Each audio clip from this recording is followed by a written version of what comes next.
আকোয়ালি যখন দরজায় কড়া নাড়ছে বিশ্বকাপের আসর, তখন আইসিসির দ্বিচারিতা নিয়ে প্রশ্নবিদ্ধ পুরো ক্রিকেট মহল। আইসিসির স্বজনপ্রীতির বিপক্ষে এবার আওয়াজ তুলছে সাবেক সব তারকা ক্রিকেটাররা। এক ইংলিশ তারকা তো প্রশ্ন করে বসেছেন, বাংলাদেশের জায়গায় ভারত হলে কি করত আইসিসি। মুস্তাফিজ ইস্যুতে বিসিবির অবস্থানকেও সমর্থন জানিয়েছেন সাবেক এই ইংলিশ অধিনায়ক। বাংলাদেশের সিদ্ধান্তে সংহতি জানিয়ে কি বললেন সাবেক এই ইংলিশ তারকা, সেটাই শুনবো প্রতিবেদনে। বিশ্ব ক্রিকেটের বিশাল মঞ্চে সবাই নাকি সমান, কিন্তু বাস্তবতা বলছে ভিন্ন কথা।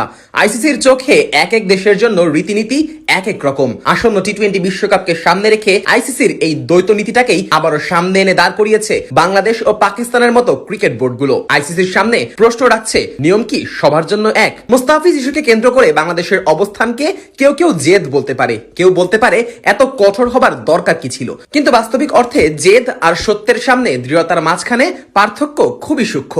বাংলাদেশ যেন সেই সূক্ষ্ম রেখাটার দ্বার প্রান্তে দাঁড়িয়ে। মোস্তাফিজুর রহমানকে ঘিরে যে অনিশ্চয়তা তৈরি হয়েছিল, সেখানে বিসিবি চাইলেই মাথা নত করতে পারত, বলতে পারত আমরা ছোট দেশ, আমাদের কিছুই বলার নেই। কিন্তু তারা তা করেনি, অন্যায়ের প্রতিবাদটা করেছে দ্ব্যর্থ কণ্ঠে। আর এটাই চোখে পড়েছে ইংল্যান্ডের সাবেক অধিনায়ক নাসের হুসাইনের। স্কাই স্পোর্টস এর পডকাস্টে তিনি বলেন, আমার কাছে খুব ভালো লেগেছে যে বাংলাদেশ তাদের কথায় অনড় ছিল, তারা তাদের ক্রিকেটার ফিসের পাশে এসে দাঁড়িয়েছে। যদিও নাসের এতটুকুতেই থেমে থাকেননি, ভারতের ক্ষেত্রে আইসিসির পক্ষপাতমূলক আচরণ নিয়েও তিনি প্রশ্ন তুলেছেন। আইসিসির দ্বিচারিতা নিয়ে নাসের জানান, যদি ভারত কোন টুর্নামেন্টের এক মাস আগে আইসিসি কে জানায় যে তাদের সরকার তাদেরকে এই দেশে বিশ্বকাপ খেলতে দিতে চায় না, তাহলে কি আইসিসির আচরণ একই রকম হতো? তারা কি ভারতকে এভাবে বলতে পারতো, তুমি নিয়ম জানো, দুর্ভাগ্যবশত আমরা তোমাদের বিশ্বকাপ থেকে বাদ দিচ্ছি? এই প্রশ্নের উত্তর খুঁজতে চাইলে আইসিসির দ্বিচারিতাটাই ফুটে উঠবে, কারণ সবাই জানে বাস্তবতাটা আসলে কি। যখন শক্তিশালী কেউ নিয়ম ভাঙে, তখন নিয়মের হাজারটা ব্যাখ্যা সামনে আনা হয়, আর যখন দুর্বল কেউ প্রশ্ন তোলে,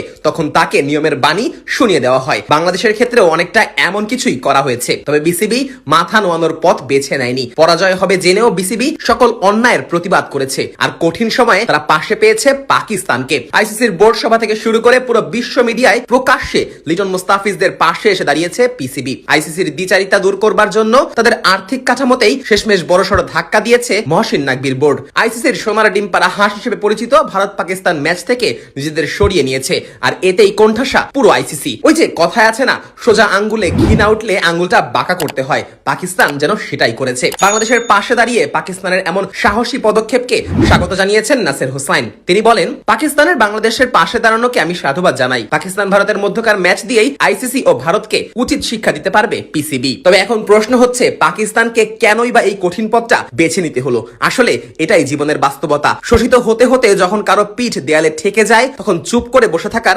আর উপায় থাকে না, তখন আর মাথা নত করে লাভ হয় না। আর সেটাই যেন করেছে বাংলাদেশ পাকিস্তানের মতো দেশগুলো। পুরো ক্রিকেটীয় সিস্টেমকে প্রশ্নবিদ্ধ করেছে এবং ন্যায্য দাবিটাই উত্থাপন করেছে।